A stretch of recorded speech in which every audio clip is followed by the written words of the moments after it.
So now let's see how we can work around with further frame properties inside of Pixlr Designer. So for that, I'm going to click on frame right here and then click on set image over here and then go to images and select, let's say for example, this image right here.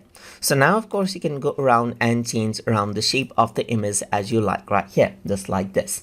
Apart from that, you can go around and change the position of the image within the frame as well.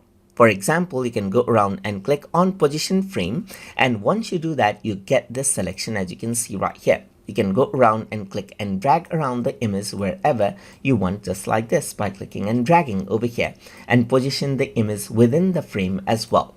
Apart from that, you can go around and work around with outline. So you can go around and click, and there you go. You can change around the size of the outline as you can see right here. You can also go around and choose around the color of the outline as you can see right here.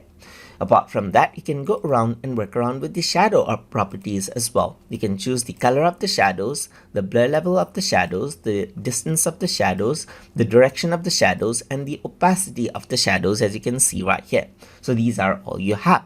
And you can also go around and change around the opacity of the shape right here, just like this. So that is how you can work around with the frame position of images, and then you can add an outline to the frame and then a shadow to the frame and control the opacity of the frame inside of Pixlr Designer.